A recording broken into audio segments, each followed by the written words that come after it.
तो नमस्कार दोस्तों मेरा नाम है महेश मिश्रा और मैं आपको पढ़ाता हूं इकोनॉमिक्स। जैसा कि मैंने प्रॉमिस किया था कि आपके लिए वन शॉट वीडियोस मैं लेके आऊंगा, तो एक और वन शॉट वीडियो लेके आ गया हूं। आज की वन शॉट वीडियो में बच्चों हम पढ़ने वाले हैं स्टैटिस्टिक्स का चैप्टर नंबर 1। क्लास 11th के अब जो एग्जाम आ रहे हैं उनके लिए बड़ा इंपॉर्टेंट है। इस चैप्टर में से 2 से 3 क्वेश्चन पक्का फंसने वाले हैं। बहुत देर की वीडियो नहीं है, कुछ मिनटों की बात है और चैप्टर क्लियर हो जाएगा। बड़े ही खास खास और मतलब कंप्रेस्ड और इंपॉर्टेंट टॉपिक लेके आए जो आपके एग्जाम में पक्का आ सकते हैं। तो सारे के सारे इंपॉर्टेंट पॉइंट्स हैं, इंपॉर्टेंट टॉपिक्स हैं। ध्यान से वीडियो में जमे रहिए, कुछ देर पढ़ लीजिए, टॉपिक सारे के सारे खत्म हो जाएंगे, हाथ की हाथ याद भी हो जाएंगे। अगर आप नोट करते हो तो कंठस्थ हो जाएंगे वो टॉपिक। तो आज की चैप्टर की वीडियो स्टैटिस्टिक्स का पहला चैप्टर, जिसमें हम बात करने वाले हैं इकोनॉमिक्स कैसे जनरेट हुई।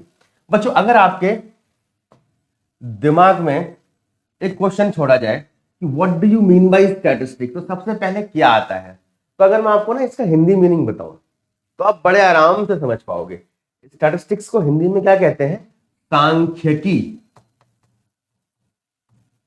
सांख्यिकी सांख्यिकी का मतलब क्या हो गया? सांख्यिकी का मतलब हो गया संख्याओं से रिलेटेड। संख्या मतलब नंबर। तो अगर आपसे मैंने बोला स्टैटिस्टिक्स, तो आपके दिमाग में पहली चीज क्या आएगी? नंबर। मतलब स्टैटिस्टिक्स क्या नंबर्स से रिलेटेड है? बिल्कुल जी, जहां नंबर्स होंगे वहीं स्टैटिस्टिक्स होगा। ये स्टैटिस्टिक्स जो है लैटिन और ग्रीक वर्ड से आया था, जहां पर इसको बोलते थे स्टैटिस्टिका, और जिसका मतलब था पॉलिटिकल स्टेट। सबसे पहले स्टैटिस्टिक्स को वहीं पर इस्तेमाल किया गया, वहीं पर यूज किया गया, वहीं पर इसने सबसे पहले अपना जलवा दिखाया। और स्टैटिस्टिक्स ने इतनी हेल्प करी लोगों की, भाई इसकी वजह से डेटा आपको याद नहीं करने पड़ते। एक बहुत बड़ी इंफॉर्मेशन को आप आसानी से स्टडी कर सकते हो। तो बच्चों, जब ये स्टैटिस्टिक्स आया तो इकोनॉमिक्स की शुरुआत हो रही थी। बहुत पुरानी बात नहीं है स्टैटिस्टिक्स की। तो कुछ अलग अलग जो हमारे इकोनॉमिस्ट थे, उन्होंने इकोनॉमी को अलग अलग डेफिनेशन में संजोया, बताया। तो फादर ऑफ इकोनॉमिक्स कौन कहा जाता है? इसलिए फादर ऑफ इकोनॉमिक्स है हमारे एडम स्मिथ।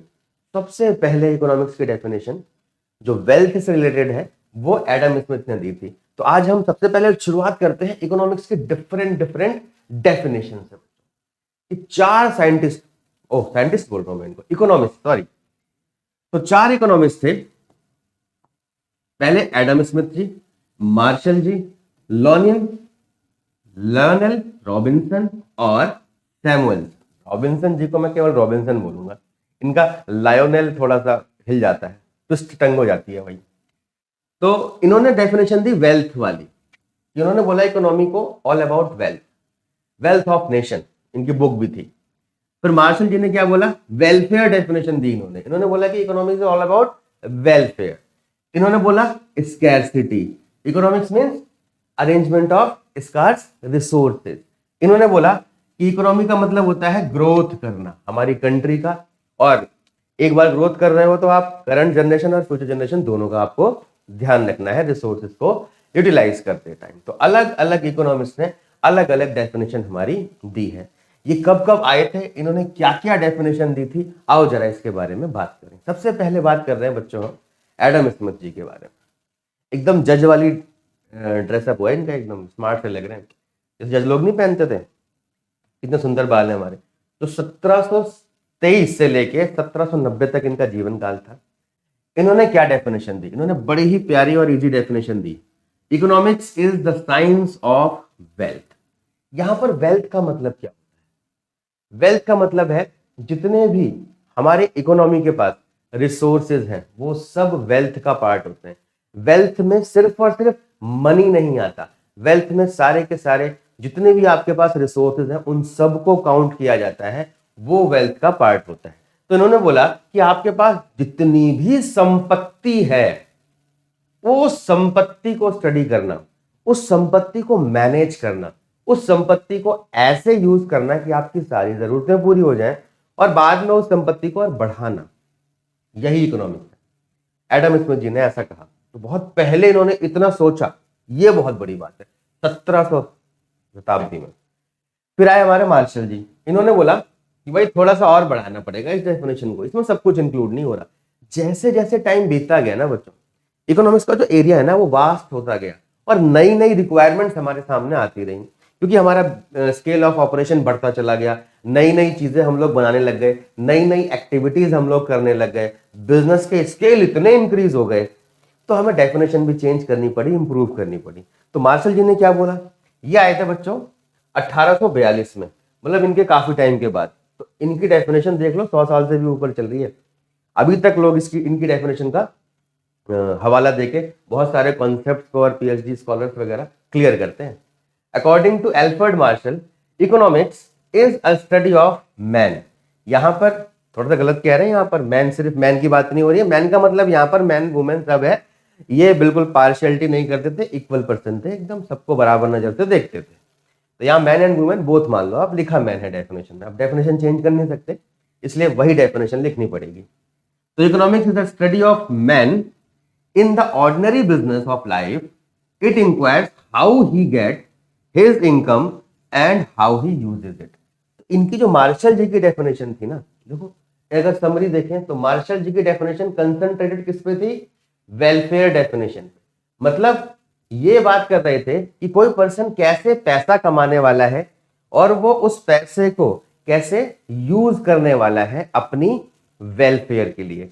हर पर्सन अपनी अपनी वेलफेयर करेगा तो नेशन की वेलफेयर ऑटोमेटिकली होगी। तो मार्शल जी ने बोला economics is the study of man in the ordinary business of life, और ये कहता है कि इनकम कमाएगा वो कहां से और कैसे उसका इस्तेमाल करेगा। फिर आए हमारे रॉबिन्सन जी, ये 1898 में आए, 1984 तक भाई साहब रहे हमारे। और इन्होंने क्या डेफिनेशन दी, इन्होंने बोला ये एक साइंस है भाई, बहुत सारे इकोनॉमिक्स ने इकोनॉमी को एज अ साइंस कहा, और बिल्कुल इकोनॉमी एज अ स्टडी भी है, एज अ साइंस भी है और आर्ट भी है, विच स्टडी ह्यूमन बिहेवियर। इन्होंने इस चीज पे फोकस करा बच्चों, जो वर्ड्स को मैं अंडरलाइन कर रहा हूं ना वो आपके क्वेश्चन को सॉल्व करने में काम आने वाले। As a relationship between ends and scarce means which have alternative uses. Ends का मतलब होता है रिसोर्सेज, आपके पास जो भी रिसोर्सेज वगैरह है। एंड का मतलब है स्कैर्स मीन्स का मतलब है रिसोर्सेज, एंड का मतलब है कि आपकी जो जरूरतें हैं, नीड्स की बात कर रहे हैं कि कैसे ह्यूमन बीइंग अपनी जरूरतों को पूरा करेंगे, किसके थ्रू, अपने स्कार्स रिसोर्सेज के थ्रू, जिनका ऑल्टरनेटिव यूजेज भी होता है। ये डेफिनेशन आप जब माइक्रो इकोनॉमिक्स वाला वन शॉट देखोगे तो वहां पर भी आपको देखने को मिल जाएगी। अब बात करते हैं किसकी, सैमुअल्सन जी की। इन्होंने क्या बोला, इन्होंने बहुत बड़ी डेफिनेशन दी, इन्होंने सब कुछ इंक्लूड करने की डेफिनेशन दे दी, एक डेफिनेशन जिसमें उन्होंने सब कुछ इंक्लूड करने की कोशिश करी। तो इसे कह सकते हो आप मोस्ट कॉम्प्रिहेंसिव डेफिनेशन। अगर आपको ये याद रह जाती है तो ये लिख के आओगे तो इसमें सब कुछ इंक्लूडेड है। इन्होंने एडम स्मिथ जी को, मार्शल जी को, सबको इंक्लूड कर दिया, ठीक है, रॉबिन्सन जी को। तो सैमुअल्सन जी ने डेफिनेशन में क्या लिखा, इकोनॉमिक्स एक स्टडी है कैसे लोग, यहां पर मैन वुमेन सब है भाई, मैन का मतलब सिर्फ मैन नहीं है, एंड सोसाइटी चूज। अब यहां पर सबको क्या करना पड़ता है, चूज करना पड़ता है, या तो आप पैसे का इस्तेमाल करो या बिना पैसे का इस्तेमाल करे भी आपको चूज करना पड़ेगा, और अपने रिसोर्सेज को क्या करना पड़ेगा, एम्प्लॉय करना पड़ेगा, वो रिसोर्सेज जो इकोनॉमी में स्कैर्स हैं। बच्चों स्कैर्स तो होते ही हैं रिसोर्सेज, किसी भी कंट्री के लिए, किसी भी इंडिविजुअल के लिए, किसी भी ग्रुप के लिए कभी भी ऐसा नहीं हो सकता कि रिसोर्सेज अनलिमिटेड हो, क्योंकि जो ह्यूमन जिस नेचर में रह रहा है, एनवायरमेंट में रह रहा है, अर्थ पे रह रहा है, इन सब पे हर चीज लिमिटेड है, अनलिमिटेड कुछ भी नहीं है। तो ये जो लिमिटेड रिसोर्सेज हैं और लोग बढ़ते जा रहे हैं, लोगों की जरूरतें बढ़ती जा रही है, किसी दिन आएगा थाइनोस और ऐसे करके कर देगा आधी पॉपुलेशन, समझ रहे बात को, क्योंकि रिसोर्सेज तो कम पड़ते चले जाएंगे और लोगों की जरूरतें बढ़ती जा रही हैं। तो ये कह रहा है कि जो लिमिटेड रिसोर्सेज हैं उनको आपको यूज करना है, और इनका ऑल्टरनेटिव यूजेज भी है, क्योंकि एक रिसोर्स कई जगह पे इस्तेमाल हो सकता है।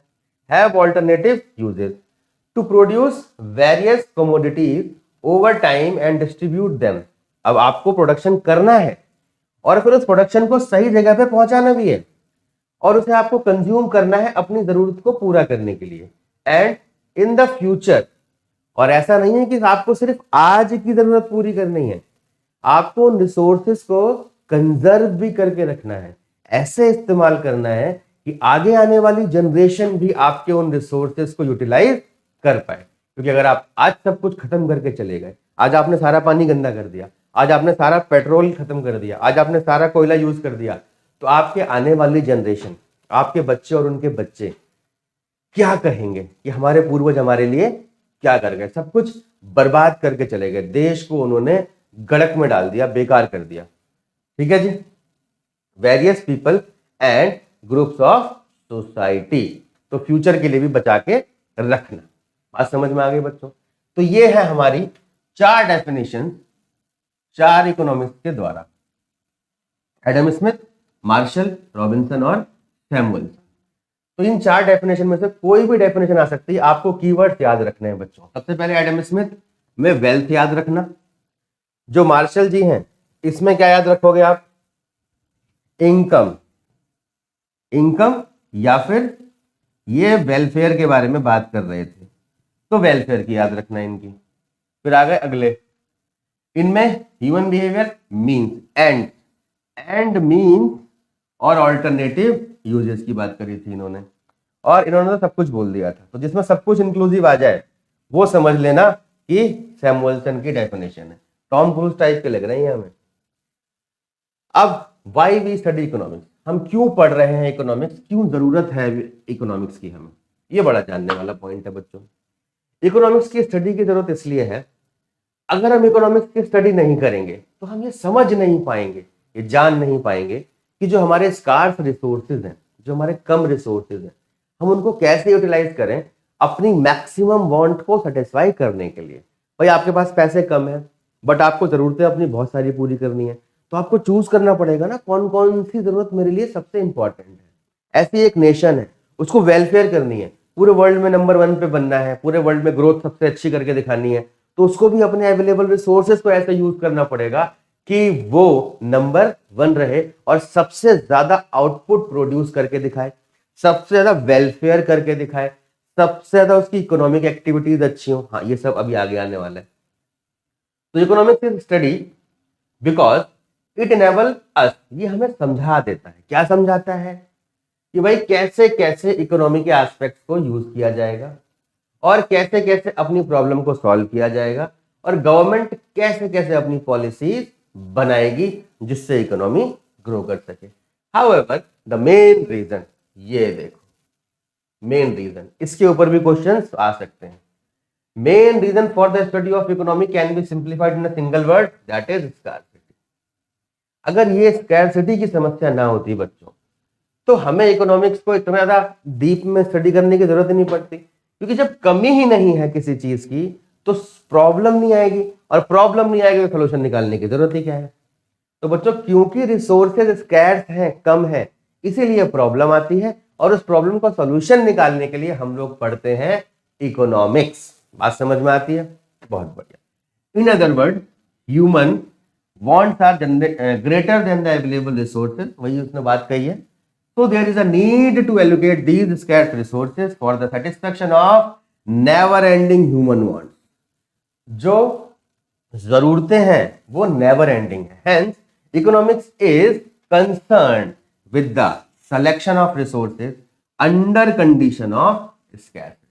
इस scarcity के माहौल में अपनी सभी जरूरतों को पूरा कर देना ही होता है इकोनॉमिक्स। बात समझ में आ गई? क्लियर हो गया सबको यहां तक? कोई दिक्कत, कोई परेशानी? किसी को नोट करना हो तो नोट कर लो, मैं स्क्रीनशॉट के लिए जगह छोड़ देता हूं बच्चों।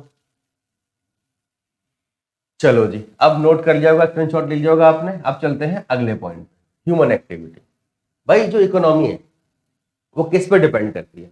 वो डिपेंड करती है हमारी ह्यूमन एक्टिविटी पे। तो ह्यूमन एक्टिविटी को ना 2 मेन कैटेगरीज में डिवाइड किया गया बच्चों। पहला है इकोनॉमिक और दूसरा है non economic activity. Economic activity और नॉन इकोनॉमिक क्या डिफरेंस है? ये जो एक्टिविटी है ये पैसा कमाने के लिए होती है, यहां पैसा कमाना है, और यहां पर पैसा नहीं कमाना, यहां पर पुण्य कमाना है, पुण्य। तो इकोनॉमिक एक्टिविटी पैसा कमाने के लिए होती है और नॉन इकोनॉमिक एक्टिविटी पुण्य कमाने के लिए होती है, ऐसा कह सकते हो आप। या फिर सेटिस्फेक्शन के लिए, आप सिर्फ अपनी मेंटल सेटिस्फेक्शन, स्पिरिचुअल सेटिस्फेक्शन चाहते हो तो नॉन इकोनॉमिक एक्टिविटी का कहा जाएगा। या फिर कह लो कि जिसके बदले में आपको पैसा नहीं मिलता, तो नो मनी, इसके बदले में आपको मनी नहीं मिलेगा, नो मनी, पैसा इन्वॉल्व नहीं होगा इसके अंदर, तो वो क्या बन जाएगी बच्चों, नॉन इकोनॉमिक एक्टिविटी बन जाएगी।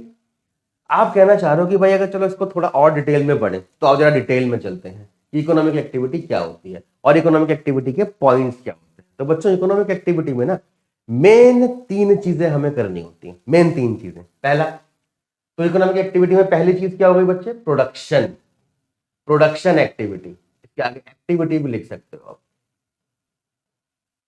दूसरी है कंजम्पशन एक्टिविटी और तीसरी है distribution.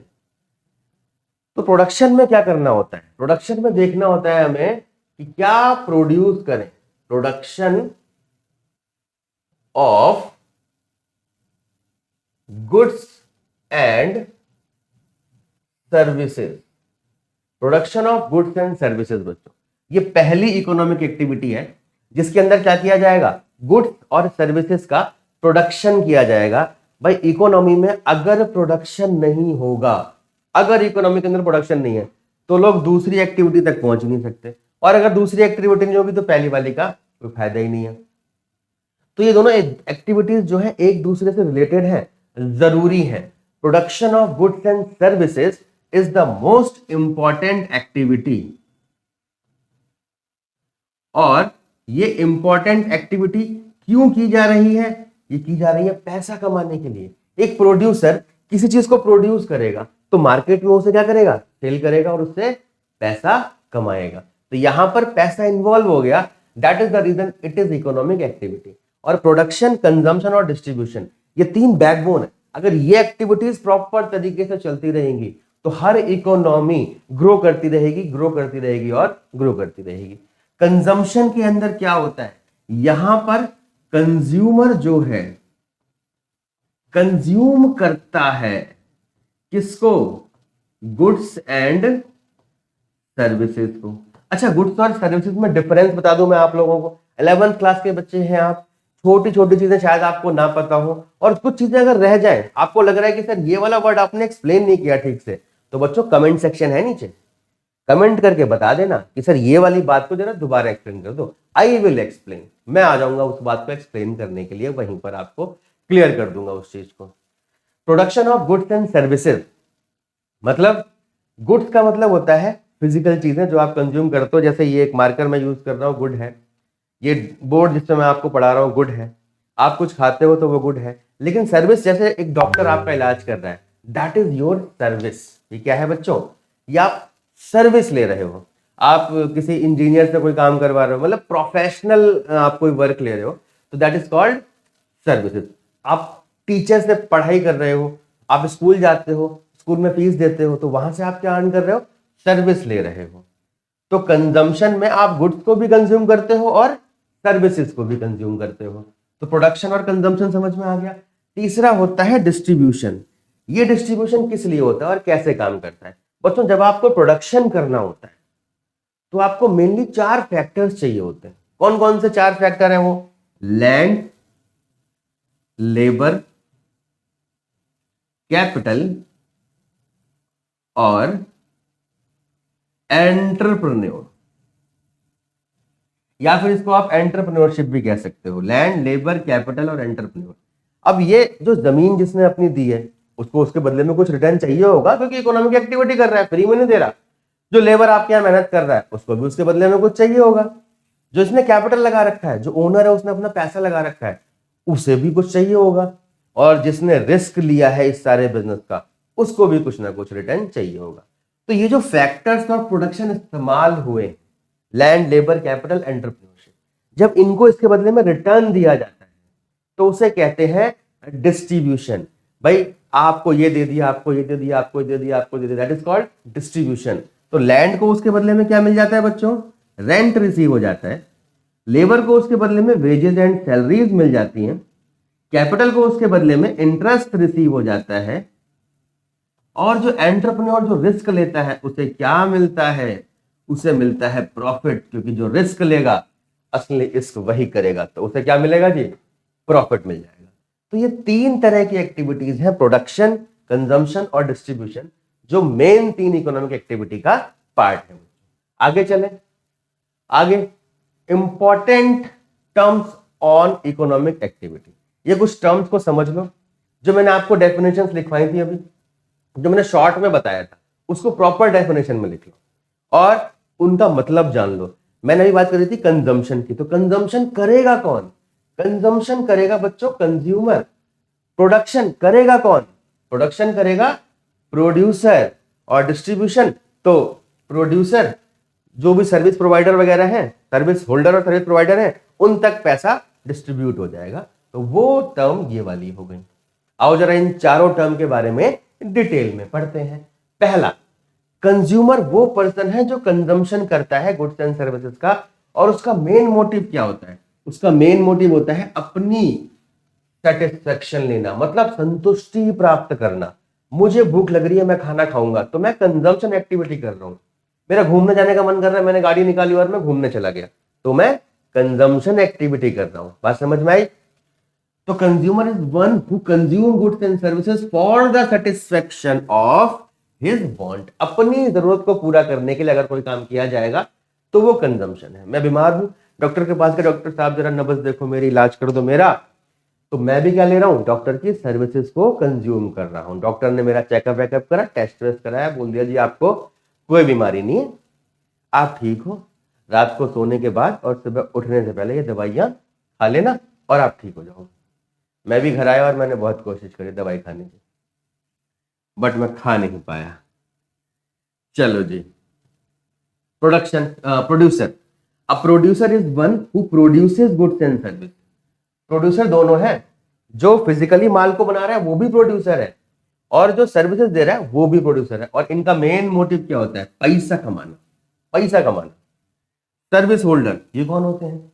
A service holder is a person who work for some other person and get paid for it in the form of wages and salary.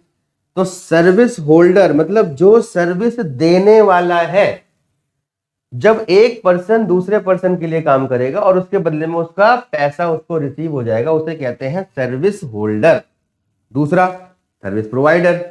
A service provider is a person who provide some kind of services to other for payment.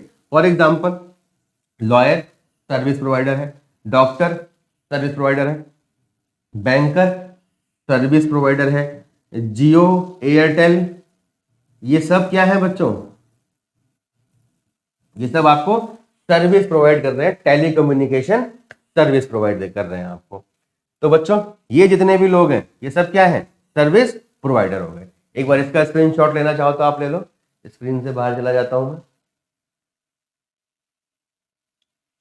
अब आते हैं हम लोग बच्चे अगले topic पे। अगला topic क्या कहता है? Non economic activity. Economic activity हमने पढ़ लिया, अब नॉन इकोनॉमिक एक्टिविटी मैंने कहा था जो पुण्य कमाने के लिए हो, जो पैसा कमाने के लिए ना हो, उसे क्या कहते हैं हम लोग? Non economic activity. तो activities which are not connected या concern with creation of money. अब यहां पर हमारा मोटिव जो है पैसा कमाना नहीं है, या फिर हम उसकी संपत्ति वगैरह नहीं बनाना चाहते, उसे हम क्या कहते हैं? Non economic activity. एग्जांपल है, घर पे जो मम्मी खाना बना रही है आपके लिए, that is non economic activity. और a teacher teaching his own son. अगर मैं अपने बेटे को खुद पढ़ाऊं, अपनी बेटी को खुद पढ़ाऊं, तो क्या हो जाएगा?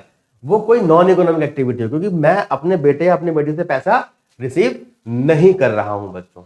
तो नॉन इकोनॉमिक एक्टिविटी जिसके बदले में कोई पैसा ना मिले और जो सिर्फ सेल्फ सेटिस्फेक्शन के लिए किया जाए, जिससे हमारा प्रॉफिट कमाने का बिल्कुल मोटिव नहीं है, that is non economic activity. कुछ एग्जांपल लेना चाहो तो एग्जांपल ले सकते हो।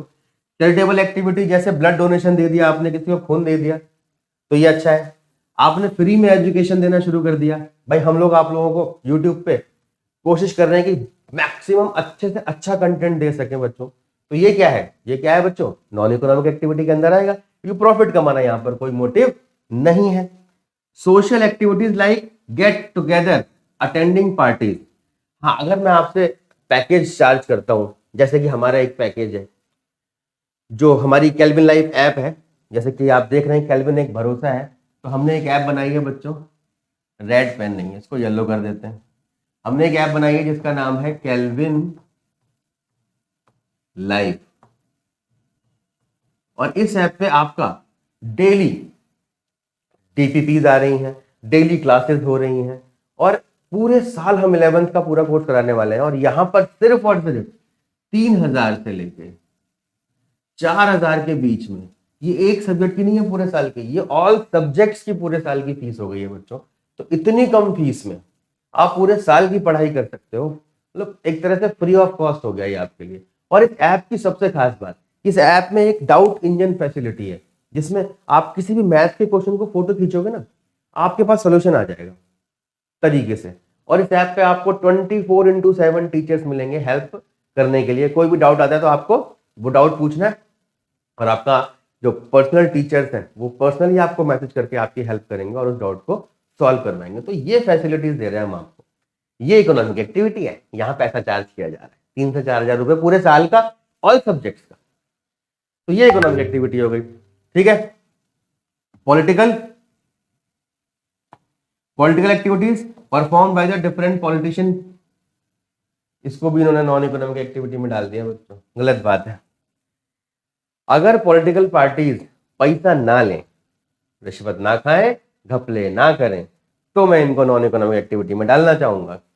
लेकिन ऐसे कुछ लोग हैं जो रियल में पॉलिटिकल एक्टिविटीज करते हैं, बेनिफिट के लिए काम करते हैं, जैसे हमारे महात्मा गांधी जी थे, और भी बहुत सारे, भगत सिंह जी, राजगुरु सुखदेव, सुभाष चंद्र बोस, इन लोगों ने देश के लिए काम करा और उसके लिए कोई पैसा चार्ज नहीं करा। तो ये क्या हो गई बच्चों, non economic activity. Religious activity like praying to God, आप भगवान से प्रार्थना कर रहे हो तो प्रार्थना में कुछ ना कुछ तो मांग रहे होगे, लेकिन भगवान आपसे कुछ नहीं मांग रहा उसके बदले में, तो वो भी क्या हो गई, नॉन इकोनॉमिक एक्टिविटी हो गई बच्चों।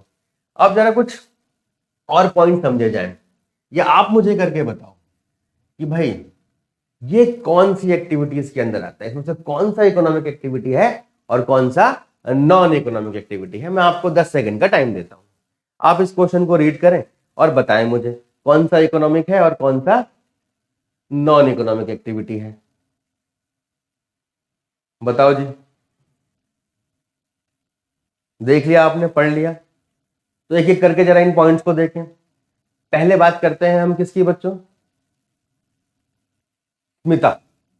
Smita cooking food for her family, अगर वो अपनी फैमिली के लिए खाना बनाती है तो बच्चों में क्या हो गया, नॉन इकोनॉमिक एक्टिविटी हो गया, क्योंकि पैसे नहीं मिलने वाले उसके बदले में। A person selling cold drinks on the station, ठंडा ठंडा ठंडा ठंडा कोला कोला बेच रहा है, तो ये इकोनॉमिक एक्टिविटी है क्योंकि ये फ्री में नहीं देगा।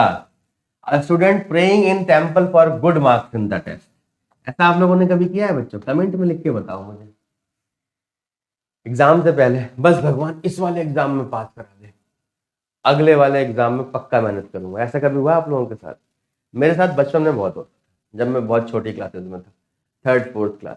सुबह उठता था, सोचता था अरे आज तो पेपर है, मैंने तो कुछ नहीं पढ़ा, और रात को मैं सोचता था कि अब पक्का सुबह 4 बजे उठ के पढ़ लूंगा, और वो सुबह 4 जो है ना, वो सुबह 6:30 7 बजे बजती थी और स्कूल जाने का टाइम हो जाता था। मैं कहता था शिट, आज भी गलती हो गई। तो भगवान ने ऐसा कभी किया नहीं, वैसे पास तो करा नहीं भगवान ने, खुद ही पढ़ के पास होना पड़ा।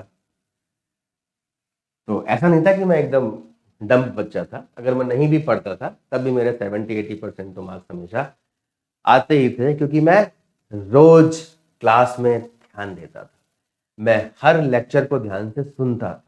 तो अगर एग्जाम से पहले बहुत तैयारी करने का टाइम नहीं भी मिला तो भी आप बहुत अच्छे नंबर ला सकते हो। तो जो डेली वीडियोस आ रही हैं, डेली जो वन शॉट्स आ रहे हैं, डेली जो हम लाइव सेशन ले रहे हैं आप लोगों के लिए, अगर आप सिर्फ उनको भी अटेंड कर लोगे ना रेगुलरली, तो मैं गारंटी ले रहा हूं कि आपके 80-90% तो मार्क्स पक्का आ जाएंगे, क्योंकि उन सेशंस में आपको बार बार रेपिटेटिवली वो चीजें याद कराई जा रही, सुन के बहुत अच्छे से याद हो जाता है। एक तो मैंने यहां पर लिखा, आपने उसको देखा, मैंने बोला, आपने उसको सुना, और फिर आपने क्वेश्चन का जवाब देने के लिए अपने दिमाग को चलाया, तो 3 वे लर्निंग हो गई आपकी। मजा आ जाता है ऐसे याद करने में और भूलते नहीं है फिर चीजों को। तो हम आते हैं इस वाली चीज पे, student praying in temple for good marks in test, ये नॉन इकोनॉमिक एक्टिविटी है क्योंकि इसमें कोई मनी इन्वॉल्व नहीं हुआ। Doctor treating patient as at his clinic, भाई यहां तो पैसा चार्ज करेगा, डॉक्टर तो बिना फीस के आपको सर्विस नहीं देने वाला। हाँ, अगर वो फ्री में इलाज कर रहा है तो वो नॉन इकोनॉमिक एक्टिविटी हो जाएगी, अगर पैसा ले रहा है तो वो economic activity. An old lady attending सत्संग, आप सत्संग में गए हो बाबा की जय बोलने के लिए और बाबा ने कहा बोलो प्रभु की जय, इसमें किसी का कोई पैसा इन्वॉल्व नहीं हुआ, लेकिन बाबा ने अगर टिकट ले ली आपके सत्संग को ज्वाइन करने की तब बन जाएगी वो इकोनॉमिक एक्टिविटी। फिलहाल यहां पर किसी टिकट की बात नहीं की गई है तो वो नॉन इकोनॉमिक एक्टिविटी हो गई। A person teaching his daughter for her board exam, ये नॉन इकोनॉमिक एक्टिविटी है क्योंकि वो अपने बच्चे को पढ़ा रहे हैं, बच्चे से फीस थोड़े लेने वाला है। अब आते हैं अगले पॉइंट पे, यहां पर कुछ इमेजेस दे रखी हैं, आप ये बताओ इसमें से कौन सी इकोनॉमिक है और कौन सी नॉन इकोनॉमिक एक्टिविटी है। आप इन इमेजेस को देखिए, कोशिश करिए बताने की। पहली वाली इमेज में देखो, mother cooking food for his family या फॉर हर फैमिली, तो जब मम्मी खाना बनाती हैं कभी कोशिश करिए मम्मी को पैसे देने की, मम्मी क्या खीर बनाई आपने, लो 500 रुपए, उधर से बेलन घूमता हुआ आएगा सीधा, भड़क लगेगा माथे पे। अच्छा जी, मेरी माँ इनके पे जो सर्विसेज दे रही है ना मदर, माँ तो माँ होती है, इनकी सर्विसेज को आप कीमत लगा ही नहीं सकते, मतलब इनको आप मनी टर्म्स में कन्वर्ट कर ही नहीं सकते। तो ये तो नॉन इकोनॉमिक एक्टिविटी है क्योंकि ये तो वो कर रही है जो कोई नहीं कर सकता, तो ये नॉन इकोनॉमिक एक्टिविटी हो गई, नॉन इकोनॉमिक। ठीक है जी। Chef cooking food at hotel, भैया ये तो पैसा चार्ज करेगा तो ये इकोनॉमिक एक्टिविटी हो गई। Doctor attending to a patient at his clinic, ये भी इकोनॉमिक एक्टिविटी हो गई क्योंकि ये भी पैसा चार्ज करने वाला है। मदर टीचिंग हर चाइल्ड, ये नॉन इकोनॉमिक एक्टिविटी हो गई। अब एक टीचर बच्चों को पढ़ा रहा है और स्कूल में पढ़ा रहा है, मतलब पैसा लेगा, फ्री में तो नहीं पढ़ा रहा, तो ये भी इकोनॉमिक एक्टिविटी हो गई। और ये दिवाली पे दिया जला रहे हैं और भगवान से प्रार्थना कर रहे हैं, तो ये क्या हो गया, नॉन इकोनॉमिक एक्टिविटी। बच्चों समझ में आ गई बात? कितने सिंपल सिंपल अच्छे क्वेश्चन आ सकते हैं आपके एग्जाम में, बस आपको पता होना चाहिए कॉन्सेप्ट। इकोनॉमिक एक्टिविटी जिसमें पैसा इन्वॉल्व है, नॉन इकोनॉमिक जिसमें पैसा इन्वॉल्व नहीं होता। अगले क्वेश्चन पे आ जाओ। अब आपको बतानी है किसने कौन कौन सी डेफिनेशन दी थी बच्चों। अगर मैं इसको साफ कर, चलो तो आपने देख ही लिया, आंसर लिख दिया मैंने यहां पर गलती से। चलो फिर भी इन डेफिनेशंस को याद करना है आपको, और यहां से आप मतलब इस टाइप के क्वेश्चन आ सकते हैं। डेफिनेशन अलग चीज थी और यहां पर डेफिनेशन से एक सेंटेंस बना के आपसे पूछ लिया है कि किसने कौन सी डेफिनेशन दे रखी है। तो यहां पर कीवर्ड ढूंढना है, कीवर्ड मिल गया तो आप आराम से सॉल्व कर जाओगे। Economics is the science which study the human behaviour, देखो जहां ह्यूमन बिहेवियर की बात हो गई, एंड्स और रिसोर्सेज दोनों की बात हो गई, जरूरतें और उसको पूरा करने की बात। तो ये डेफिनेशन किसने दी थी, जिनका नाम ठीक से नहीं पढ़ पाते हैं, वोल्डेमॉर्ट टाइप नाम है इनका, लायोनेल रॉबिन्सन ने दी थी ये डेफिनेशन, इनको रॉबिन्स भी कहते हैं। Economics is the study of man in the ordinary business of life, it enquires how, ये इनकम कैसे जनरेट करता है। तो ये वेलफेयर की डेफिनेशन किसने दी थी हमें बच्चों, मार्शल भैया ने दी थी, कि वो पैसा कैसे कमाएगा और उससे अपनी जरूरतों को कैसे पूरा करेगा। और जहां वेल्थ वर्ड आ जाए आंखें बंद करना, एडम स्मिथ पर टिक लगा देना। तो ये तीन डेफिनेशन में से कोई भी आ सकती है और चौथी तो आपको पता ही है, ठीक है, जो मोस्ट कॉम्प्रिहेंसिव डेफिनेशन है। ठीक है जी।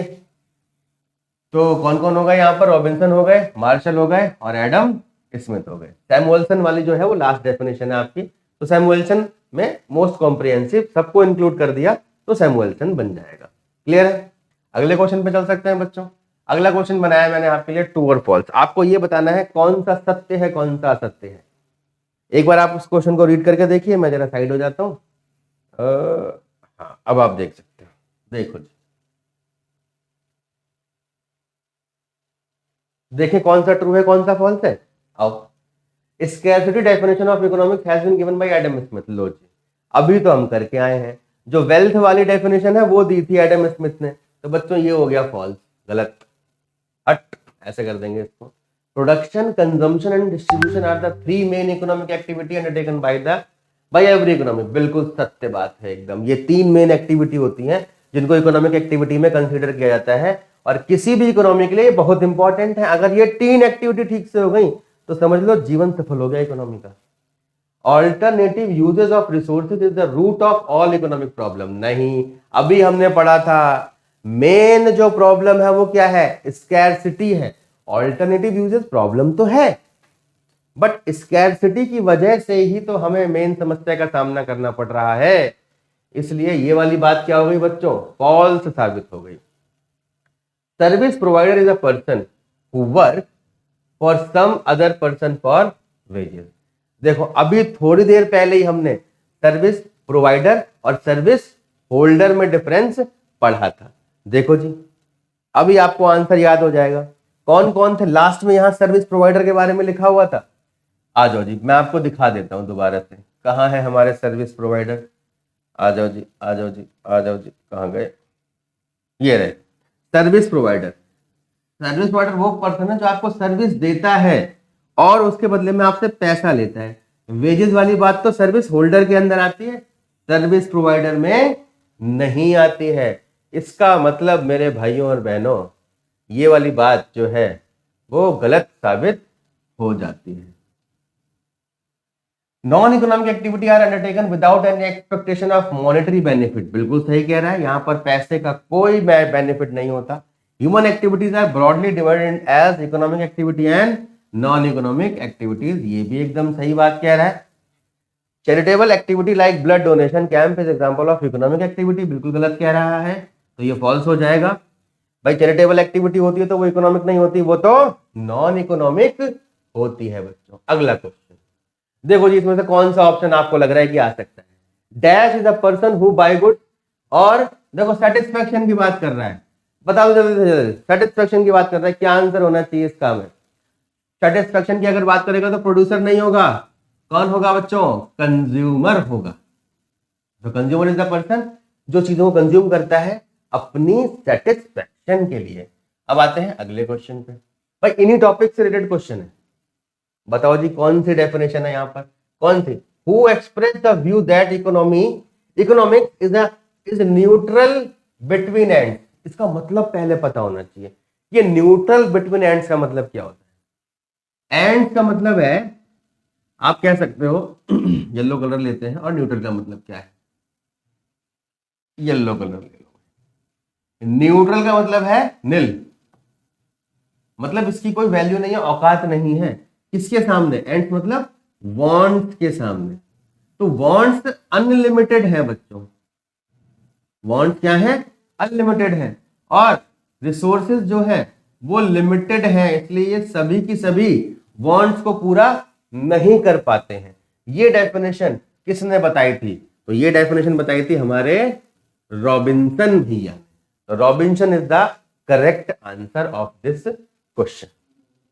आप डेफिनेशन देखो, मैंने करवा रखी थी, वीडियो को पीछे जाके आपको मिल जाएगी डेफिनेशन, जिसमें एंड्स की, वांट्स की और जरूरतों को पूरा करने की बात करी है रॉबिन्सन जी ने। अगले पे आ जाओ। Basis reason for existence of economic problem is. ये तो बता दोगे अब आप, अभी पीछे डिस्कस करके आए थे, वहां पर उसने लिख दिया था कि ऑल्टरनेटिव यूजेज इसका रीजन है, जो कि गलत साबित हुआ था। तो ये नहीं हो सकते, ये भी नहीं हो सकता। Scarcity is the correct answer. समझ में आ गई बच्चों? तो अगर आपसे कोई बेसिक रीजन पूछे इकोनॉमिक प्रॉब्लम की, तो स्कैरसिटी की वजह से हमें बाकी समस्याओं का सामना करना पड़ता है। अगर स्कैरसिटी ना होती तो शुरुआत ही ना होती समस्याओं की। आगे चलते हैं बच्चों। क्वेश्चन नंबर 8 क्या कहता है? Scarcity of resources applies to all. ये बताओ कि जो स्कैरसिटी है, क्या सिर्फ एक के लिए, क्या दो के लिए, क्या 5 के लिए, क्या 10 के लिए, या सिर्फ इंडिया में स्कैरसिटी है, यूएसए में स्कैरसिटी नहीं है, सिंगापुर में स्कैरसिटी नहीं है? ऐसा नहीं है। स्कैरसिटी यत्र तत्र सर्वत्र, हर जगह है, हर किसी के लिए स्कैरसिटी है। कोई भी ऐसा पर्सन नहीं है इस दुनिया में, कोई भी ऐसा नेशन नहीं है इस दुनिया में, कोई भी ऐसा स्टेट नहीं है इस दुनिया में, कोई भी ऐसा ग्रुप नहीं है इस दुनिया में जिसके पास स्कैरसिटी ना हो। और स्कैरसिटी का मतलब है कुछ ना होना, किसी चीज की कमी होना। तो स्कैरसिटी हर जगह पाई जाती है। स्कैरसिटी चाहे वो इंडिविजुअल हो, चाहे वो कंट्रीज हो, चाहे वो ऑर्गेनाइजेशन हो, ऑल ऑफ द अबव, हर किसी के लिए प्रॉब्लम ऑफ स्कैरसिटी होती ही होती है। बात समझ में आ गई? अनलिमिटेड रिसोर्सेस किसी के पास भी नहीं है इस पूरे वर्ल्ड के अंदर। क्लियर है बच्चों? तो क्वेश्चन नंबर 8 भी हमने कर लिया। मोस्टली सारे टॉपिक हमने इस चैप्टर के कवर कर लिए हैं। छोटा सा चैप्टर था, छोटू कॉन्सेप्ट थे इसके अंदर जो हमने डिस्कस कर लिए। यहां पर economic non economic activity important है, डेफिनेशन इंपॉर्टेंट है, कैसे पहचानना है उसको इंपॉर्टेंट है, scarcity of resources, limited resources और उनकी जरूरतों को पूरा करना। तो यहीं तक हम लोग करते हैं और चैप्टर हमारा खत्म होता है। बहुत बहुत धन्यवाद बच्चों इस वीडियो को देखने के लिए। अगर आपको वीडियो पसंद आई है तो चैनल को सब्सक्राइब कर दीजिए, शेयर कर दीजिए। ये सिलसिला चलता रहना चाहिए और वेट करिए अगली वीडियो का। अगली वीडियो में मैं आपको कराने वाला हूं कंज्यूमर्स इक्विलिब्रियम वाला टॉपिक। उसमें मजा आ जाएगा, जज्बात बदल जाएंगे। इतनी बेहतरीन वीडियो है, थोड़ी सी लंबी होगी, 1 घंटे से ऊपर की जाएगी, लेकिन पूरा का पूरा चैप्टर, चाहे वो आपका यूटिलिटी अप्रोच हो, चाहे वो आपका इंडिफरेंस कर्व अप्रोच हो, चाहे कंज्यूमर इक्विलिब्रियम सिंगल कमोडिटी का हो, चाहे 2 कमोडिटी में इंडिफरेंस कर्व के साथ यानी कि बजट सेट और बजट लाइन के साथ हो, पूरा एक्सप्लेन करके मैं आपके लिए लाने वाला हूं धुआंधार जबरदस्त वीडियो। तो तब तक वेट करिए, मिलते हैं नेक्स्ट वीडियो में।